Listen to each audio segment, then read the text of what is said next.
Our speaker is Ramona Oliver. She is an author and advocate of positive aging. Aging with her talk is going to be called Aging with an Attitude of Incline.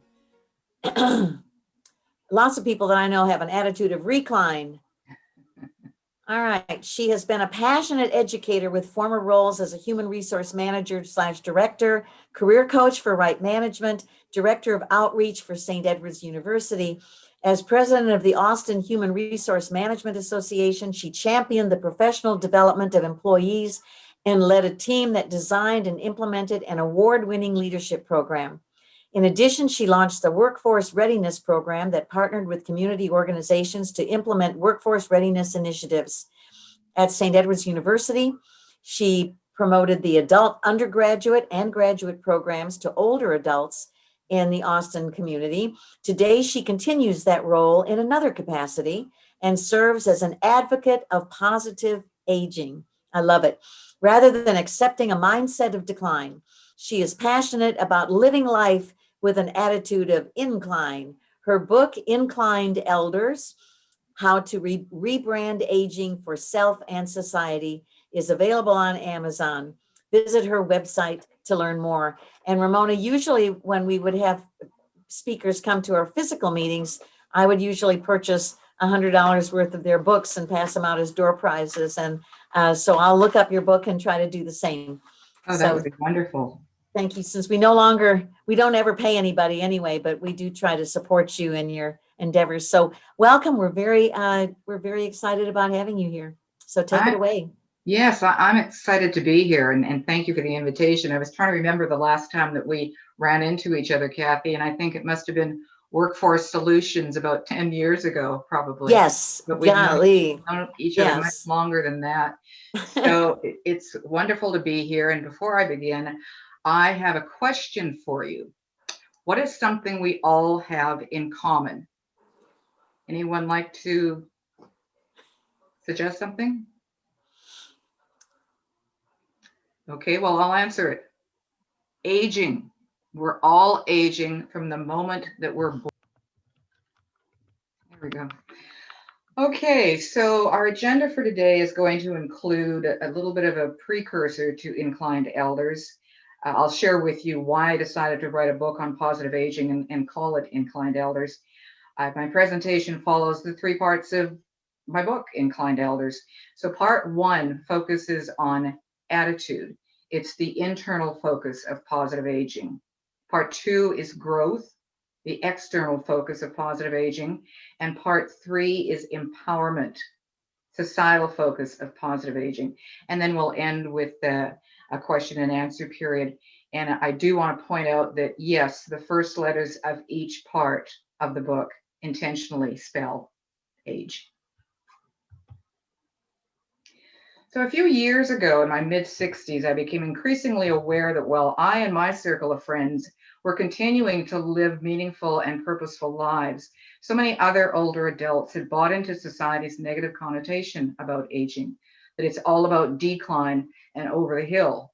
And frankly, I became so incensed by the constant banter about aging being all about decline, I decided to look at the opposite, which is incline. And so my research began, and I dove headfirst into the science of positive aging. And that led me to decide that I wanted to add my voice and perspective to the conversation, and thus Inclined Elders was born. The overarching question at the heart of my book is, what does the life of incline look and feel like, and how do you best achieve it?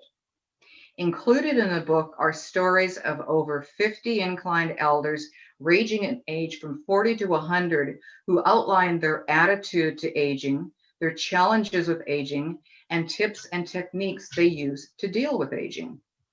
The science of aging is woven throughout the book to support the inclined elders' tips and techniques, including positive psychology, anthropology, and sociology.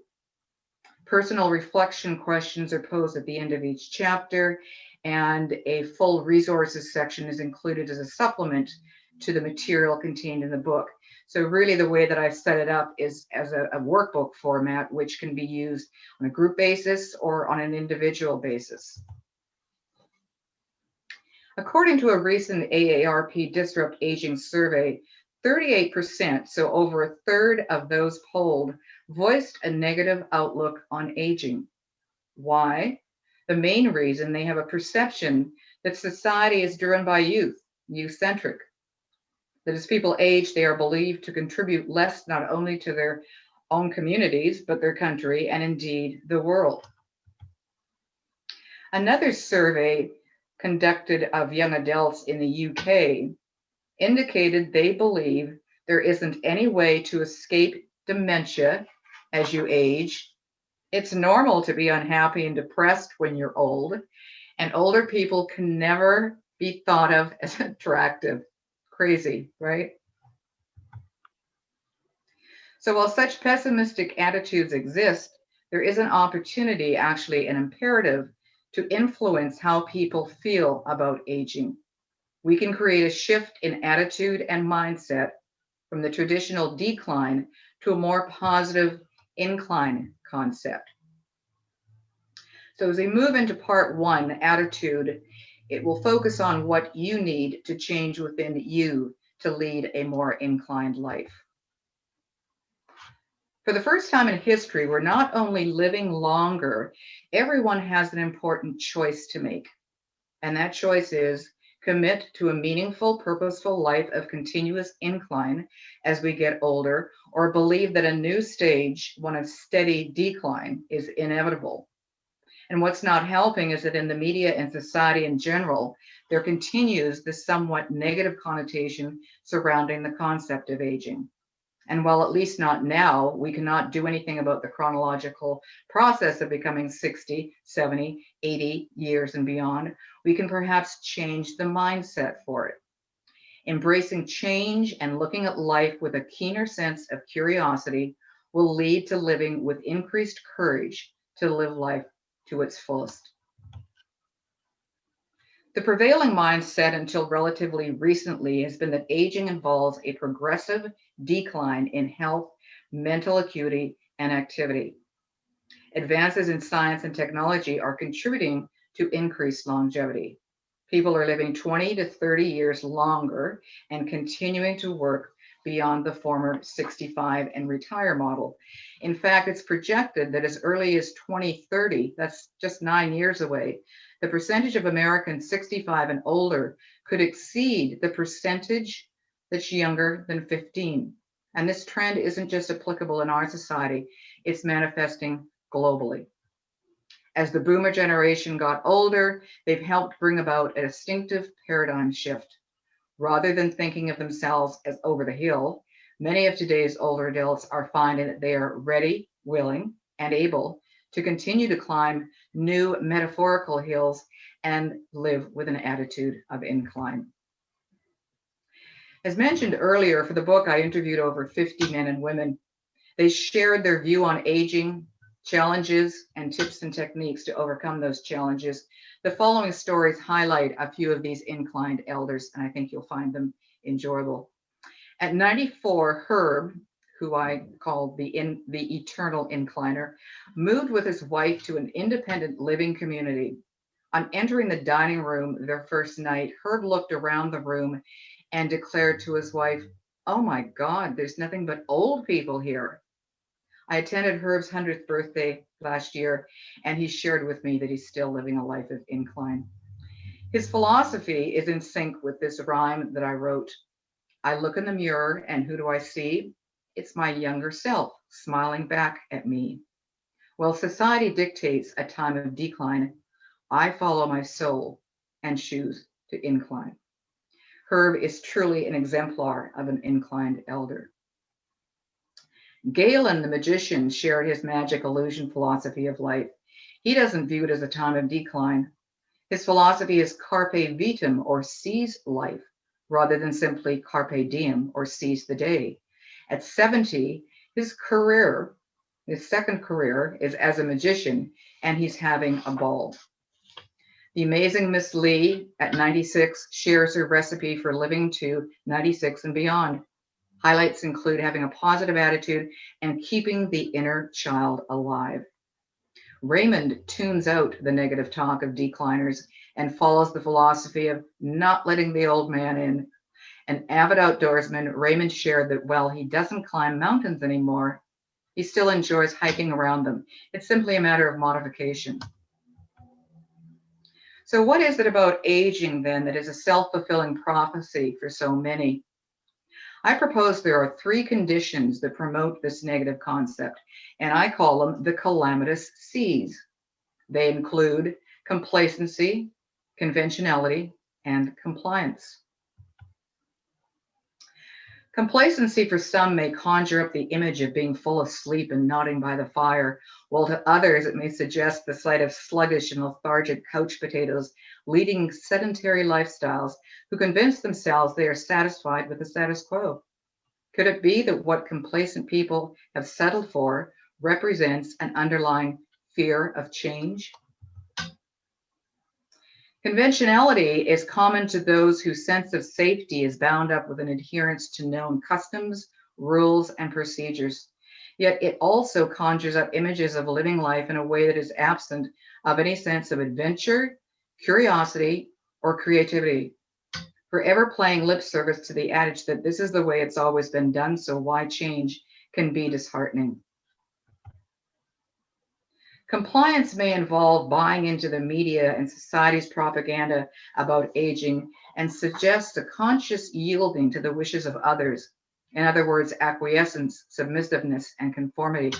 I picture a body of people marching in lockstep in mindless adherence to the dictates of others, and in so doing, they minimize, if not obliterate, their own unique individuality. So to shed the shackles of the calamitous seas and not be sucked in by the negative rhetoric of aging, I recommend replacing them with the 3 positive constructive seeds. They are change, curiosity, and courage, especially if you're serious about living a life of continuous incline. Change can be a frightening concept. It's so safe and secure to continue to be cocooned within the warmth and coziness of a fixed decline mindset. It takes guts to step outside the safety of your comfort zone and peer at the wonderful world that awaits you. Rhonda, a 60-something former teacher, made a significant change in her lifestyle and hasn't looked back. After her husband passed away, she decided to travel the country by RV. She had many good reasons for her choice of travel, but her quote sums it up best.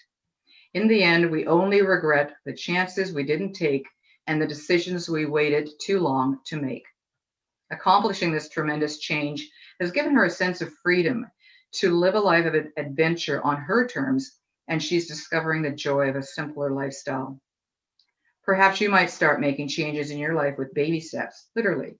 As my Pilates teacher advocates, movement is medicine. Maybe an early morning walk. A recent study indicates routine physical activity can reverse signs of aging in the brain. Keep a diary and daily enter new activities you've tried and accomplished. Celebrate your successes to prove to yourself that change is easier than you think. Curiosity means waking up every morning with a sense of inquisitiveness, a sense of wonder, and a desire to learn something new. This is where our lifelong learning kicks in, right? According to Carnegie Mellon's professor of economics and psychology, George Lowenstein, curiosity is the feeling that occurs when we experience a gap between what we know and what we want to know. Like Alice in Wonderland, it's good to become curiouser and curiouser about the world in which you live and the people that inhabit it. Curiosity can also help make you smarter because it enhances learning and a youthful sense of fun. Courage to live a more meaningful life can be mustered in a myriad of ways. It entails a boldness to take the first step on a new journey and face the fear of the unknown. This brings to mind Martin Luther King's famous words, "Take the first step in faith. You don't have to see the whole staircase. Just take the first step." You could start a new hobby, as Man Kaur, a woman runner from India, did in 2009. She started running on a whim, loved it, and hasn't stopped. At the age of 101, she participated in the Asia Pacific Masters Games in Malaysia. However, there's no need to aim that high when you take your first step on your new journey of overcoming fear. So here's a model for positive aging that includes the constructive C's: change, curiosity, and courage to live a more meaningful and purposeful life of incline. Rather than focus on fear, focus on taking action. Make a commitment to do something that inspires you, perhaps piqued by your newfound curiosity and desire for change. In that way, you'll be focusing on something besides whatever it is you fear, and that fear will be reduced. This cycle will lead to renewed confidence and even greater courage. Stop talking about aging as if it's synonymous with a mindset of decline. Instead, choose to embrace an attitude of incline.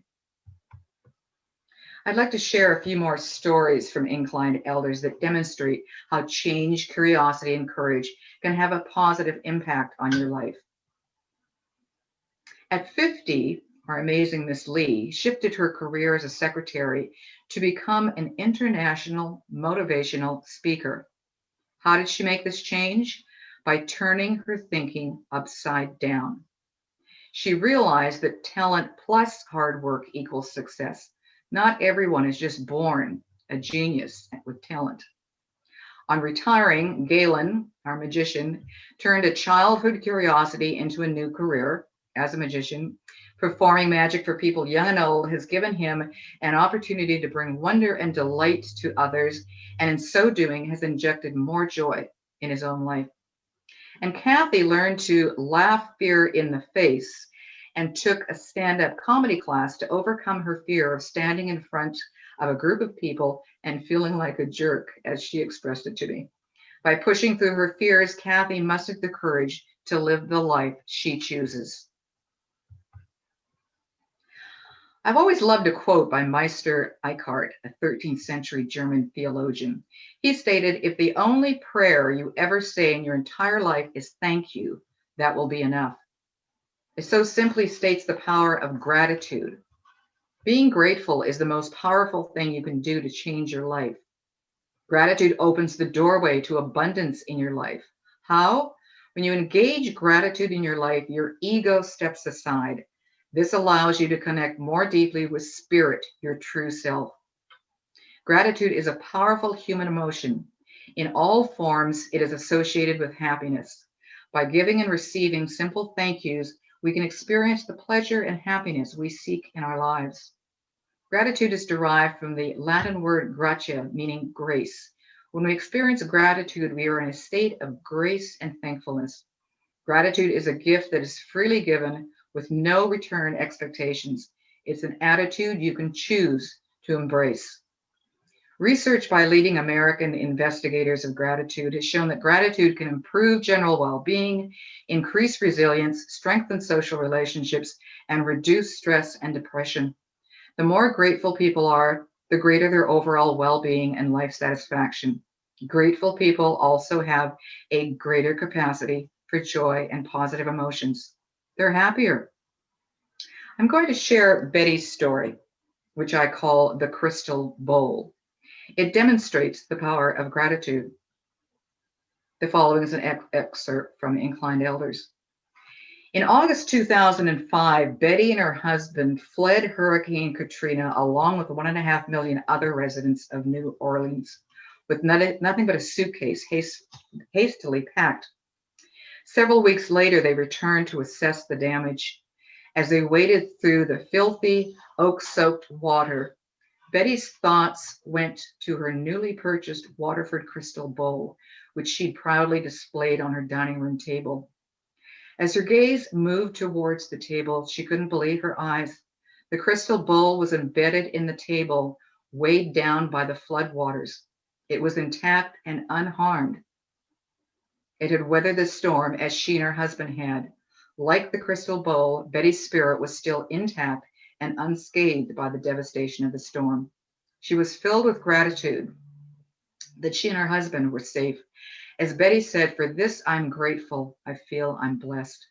By the way, Betty is one of the happiest people I've ever met. So what is resilience? It's the ability to become strong, healthy, or successful again after something bad happens. To expand, it's that bounce back attitude, having grit, determination, and tenacity, the ability to adapt and respond positively to stress and misfortune. Psychologists have identified some of the factors that make a person resilient, such as positive attitude, optimism, and the ability to see failure as a form of helpful feedback. Resilience is important because it's connected to our physical, mental, and emotional, social, and spiritual well-being. Without purpose, we're more vulnerable to boredom, anxiety, and depression. Having a purpose can provide a powerful positive effect. Purpose can enhance our self-esteem and our self-confidence. Studies show that having a purpose in life is not just enjoyable, it can make us healthier and more resilient and can even affect our mortality. Research has identified strong evidence that associates life purpose and mortality. In a recent study, participants 50 and older with the lowest life purpose increased their risk of death compared to those with the highest life purpose. Purpose can be defined in many ways, what I call either big P or little p. Some people find purpose in their jobs or large special projects. Others find purpose in raising their children or being involved in their grandchildren's lives. Perhaps it's being of service to others as a volunteer, or it could be a hobby or a passion. The 50 plus inclined elders I spoke with shared a sense of purpose in their lives. By no means did I plan, and that's pun intended, to provide a methodology for goal setting and planning in this section of my book, but I have found that goals are but lofty dreams until we implement a plan of action to accomplish them. You might need to modify or alter a plan along the way, but that's part of the process. If there comes a time when you become overwhelmed or daunted by a task or project, never fear. As a dear friend has shared many times, when we're looking at what may be an unattainable or monumental undertaking, think of how one would eat an elephant, one bite at a time. Wise advice that I've used many times. And I'm sure most of you are familiar with the SMART system of planning that includes setting a very specific goal, determining a way to measure progress, making sure the goal is achievable, making sure it's realistic, and setting a time commitment. As we grow older, we're conditioned by society to put aside childish games and take on the mantle of more serious adult responsibilities. Haven't we all been told to act your age when we were just having a bit of playful fun? I propose we can return to that state of mind, which still resides in all of us. It just needs to be re-identified. For decades, I've adhered to the notion that, as my Pilates teacher asserts, movement is medicine, and scientific research supports that movement of any type is an important part of maintaining optimum health as we age. I became fascinated with the concept of play when my NIA teacher introduced me to Stuart Brown's book, Play, How It Shapes the Brain, Opens the Imagination, and Invigorates the Soul. Brown contends that play is a state of mind rather than an activity. A study done in Okinawa, Japan by the National Geographic Society revealed that engaging in activities like playing with young children was as important as diet and exercise in fostering the Okinawans' legendary longevity of people living to 100 or beyond. Brown maintains that when we stop playing, we stop developing. And when that happens, the laws of entropy take over. Things fall apart. When we stop playing, we start dying. Some of the benefits of play include relieving stress, improving brain function, stimulating the mind, and boosting creativity, improving relationships and your connections to others. Interestingly, neuroscientists have identified the best exercise for slowing down the aging process, and it's fun. Guess what it is? Dancing. According to a recent study, dancing slows down and even prevents the decline in the brain's ability to process mental and physical activity that comes with its natural aging process. So I suggest create a movement wellness toolkit. Mine includes yoga, Pilates, Tai Chi, Nia dance, and cycling. And I invite you to seek out your inner child and reclaim that sense of wonder, awe, and joy. Start to move, engage in play. Your mind and body will love you for it. As George Bernard Shaw quoted, we don't stop playing because we grow old. We grow old because we stop playing. Several years ago, I discovered the book, The Creative Age, Awakening Human Potential in the Second Half of Life by Gene Cohen. Dr. Cohen's research of over 30 years began to put the misconceptions of decline to rest. It demonstrates that people in the second half of life can leverage their creativity to find a new sense of possibility. In Cohen's studies of aging people and his work with them, 4 aspects of creativity stood out. Creativity strengthens our morale in later life. It contributes to physical health as we age. It enriches relationships, and it is our greatest legacy. In part 2, we're going to review what you need to do to interact effectively with the external world. The author of Aging Well, George Vaillant, worked as the longest-serving director of the now 80-year study of human development, the Harvard study. Vaillant's study shows that close relationships, more than money or fame, are what keeps people happy throughout their lives. Those ties protect people from life's discontents, help to delay mental and physical decline, and are better predictors of long and happy lives than social class, IQ, or even genes. Humans are inherently social beings. The need for social connection doesn't fade with age. In fact, the need for social engagement and connectedness has profound implications for well-being as we age. My experience has been that elders who have a positive attitude and mindset about aging, specifically inclined elders, appreciate the importance of social connections with people of all ages. They understand that social engagement has profound implications for well-being, including self-esteem, physical and mental health, and overall life satisfaction, and that younger adults may suffer more than younger, and the older adults may suffer more than younger adults from a lack of social interaction. For decades, scientific disciplines have categorized life in a series of stages. Eminent psychologists such as Freud and Erikson maintain that life develops in a predetermined order, with each stage building upon the previous one. One of the biggest problems I see with the life stages notion is the expectations and rules that go along with them. I'm an adult now. I should act grown up. I have a family. I should be responsible. I'm old, so I should act my age and move to a retirement home. Isn't it about time the idea of life revolves around a set of rigid, linear, predetermined stages offered up by scholars and scientists and swallowed too readily by society be examined more closely? Are there other options for living a more meaningful life? Yes, we can be more adventurous and rebrand aging. Human development is viewed now as more of a life course. Events and roles do not necessarily proceed in a given sequence, but rather constitute the total of the person's actual experience. This concept of the life course implies a more fluid, resilient model. More and more older adults are returning to school or attending workshops to continue lifelong learning. I myself returned to school in my 50s and earned my Bachelor of Business Administration and MBA as well. We must not relinquish those things that brought us the most joy when we were younger. We need to shift from a chronological mindset to one of an ageless self so we can continue to live our lives with purpose and enjoyment. The key is to carry that best part along with us and say to heck with it to the expectations of others. The inclined elders I spoke with have accepted the life course model over the life stages. Why? Because it invites change. This reinvention or rebranding is used by individuals transitioning in their lives, perhaps new careers. I've reinvented myself several times over with different careers. Lifelong learning is an integral part of these transitions. A few examples of ways you can change your perception about aging: change your mindset, embrace a positive attitude, keep the inner child alive, play, be proud of your age. As the amazing Miss Lee taught me, precede your age with J-U-S-T. So for me, I'm just 71.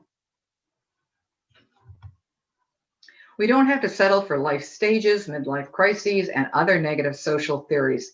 Consider a more resilient life course concept that can be full of new adventures. Be bold, challenge stereotypes, stomp out ageism. Let's rebrand aging. Theologians, philosophers, and others have attempted to define wisdom for thousands of years. I rather like Socrates' line, "The only true wisdom is knowing you know nothing." To me, that signifies that you should always keep your mind open in anticipation of more learning. Sounds like good advice for lifelong learning and living a life of incline. Having been drawn to study positive psychology during the writing of this book, I became very interested in the strengths of wisdom as they are presented in Character Strengths and Virtues, a handbook and classification. They include creativity, curiosity, open-mindedness, love of learning, and perspective. All 5 of these character strengths are topics included in Incline Elders. Scientists disagree whether wisdom increases with age or not. However, I tend to believe that it does. What is my empirical evidence? Over 50 interviews with inclined elders from 40 to 100 who continue to climb the hill and live life with meaning and purpose. These older people have not bought into society's negative connotation of aging as a time of inevitable decline and being over the hill. They're all marching to the beat of their own drums. They continue to climb the hill and incline with meaning and purpose. That, to me, demonstrates wisdom. The 18th century English poet William Wordsworth once wrote, "The wiser mind mourns less for what age takes away than what it leaves behind." What would you most like to jettison in order to feel lighter and freer as you learn how best to live your life of incline? Our third part focuses on what society overall needs to do to create lasting change. Empowerment is the process of becoming stronger and more confident, especially in gaining control over your own life. It's a process that fosters power in people for use in their own lives, their communities, and in their society by acting on issues that they define as important. You have the free will to adopt a positive attitude with respect to aging, choose to commit to a meaningful, purposeful life of incline as you get older, add movement to your life, strive for continuous growth through social engagement, relationships, and community, life course model of life, lifelong learning. You can take control of your own life if you choose to do so. As you spot checked some. What? I know. Technically, they're not a sign or anything. Here I'd like to include Doris' It was story either that or get, from migrant to I didn't want to MBA. get the crap. Imagine a beautiful little 5-year-old girl sitting by the edge of a field, gazing at her parents. They are migrant farm workers, and she is waiting for them to come in from a long day of toil. She loves her parents dearly, but they are laborers working labor-type jobs, and she determines she doesn't want to do this. She doesn't want that kind of life. What thoughts do you think are swirling in her head? As Dora recalls, I knew even when I was 5 years old that an education was going to change that. But I also knew that my family didn't understand. They obviously wanted the best for her. And when she was in high school and told her parents she was going to go to college, they said, okay. But it was like when a child comes home and says they're going to be a singer or an actress, and the parents say, okay, dear. Those are things that other people do. This is not what Dora's family did. Getting a higher education and going into the workforce was just not something Dora grew up with. That wasn't something that was expected of her. It wasn't even something that was supported in the beginning because it wasn't understood in her Hispanic culture. So it was quite a surprise to everyone when she announced she wanted to go to university after high school. Everyone wondered how and why she was going to do that. What was she going to do? Why wasn't she getting married and having children like the rest of them? But Dora knew her mind. She persevered with resolve and many years later earned both a bachelor's and a master's degree. She's the first person in her family to do so. The biggest thing for Dora, and she still questions this a lot, was her identity. She had to leave all the things that she'd been growing up with and be somebody else to be successful academically and in her professional career. But she felt it was okay and believed you don't have to give up your dreams, who you want to be. Today, Dora's family is very proud of her accomplishments. By embracing self-empowerment and fulfilling her dream, Dora provided inspiration for her children. They've never questioned that they will not get a college degree. She has bestowed that sense of empowerment to her children that they will get a college degree. The seeds have been planted.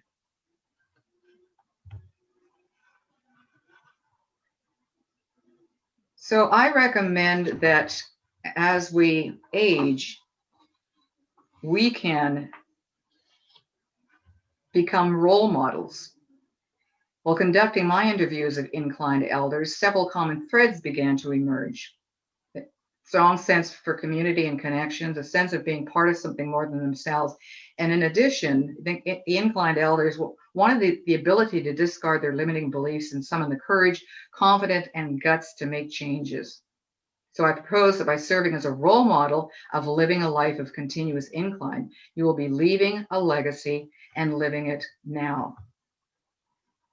As mentioned earlier in my presentation, numerous surveys have been conducted that indicate younger adults have a negative attitude towards aging, no doubt based on society's negative connotation and all the media hype.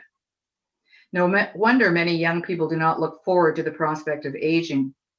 So I propose that if young adults have positive older role models in their lives, that is, incliners who are continuing to climb the hill, they will be more receptive to aging.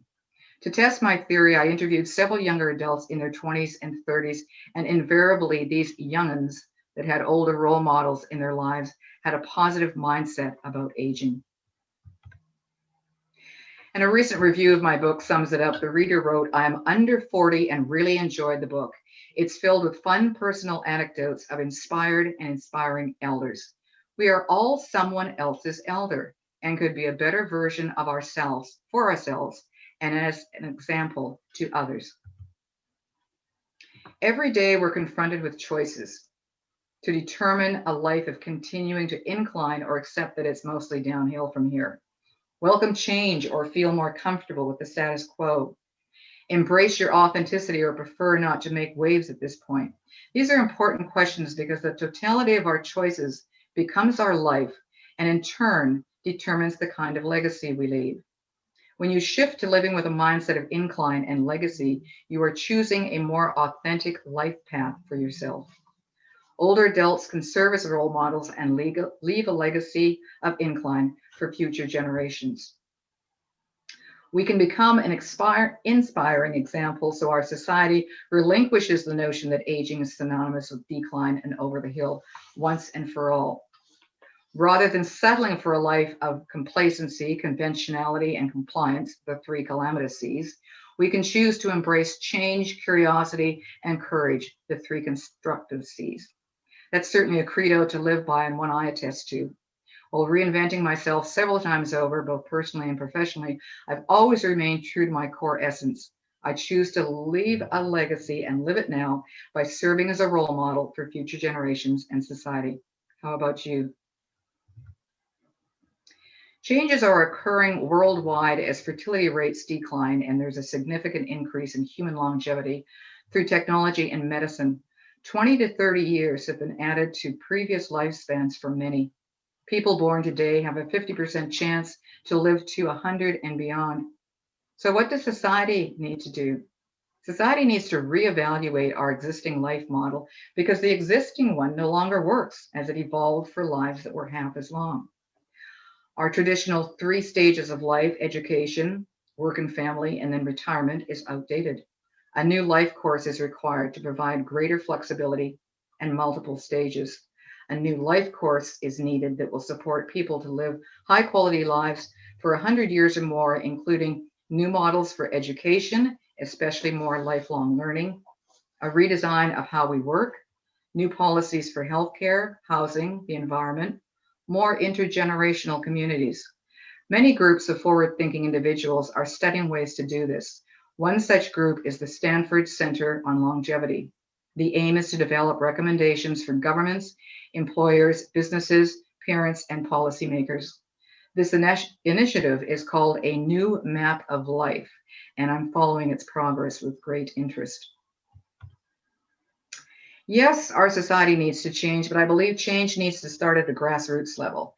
Some of the ways you can take action are commit to a meaningful, purposeful life of incline as you get older. Shed the shackles of the Calamitous Seas and embrace the Constructive Seas of change, curiosity, and courage. Begin practicing gratitude and your resilience level will increase. Identify a purpose in your life and make a plan to develop it. Regain the inner child in you and rediscover the power of play. Increase the number of people in your life of all ages. In closing, I'd like to share an excerpt from my book, Who Are Inclined Elders? We are the women and men who have made a conscious choice to ignore society's negative mindset of decline and over the hill as we age. Instead, we embrace a positive mindset of continuing to incline and climb the hill. Why, you may ask? Because we intend to live a life of achievement, meaning, and purpose, and not allow more birthdays to get in the way. Your attitude determines the potential for your altitude, so a shift in mindset is required, regardless of age. As you awaken to each new day as an inclined elder, the sunrise will greet you with a symphony of color to applaud your choice to incline and climb the hill.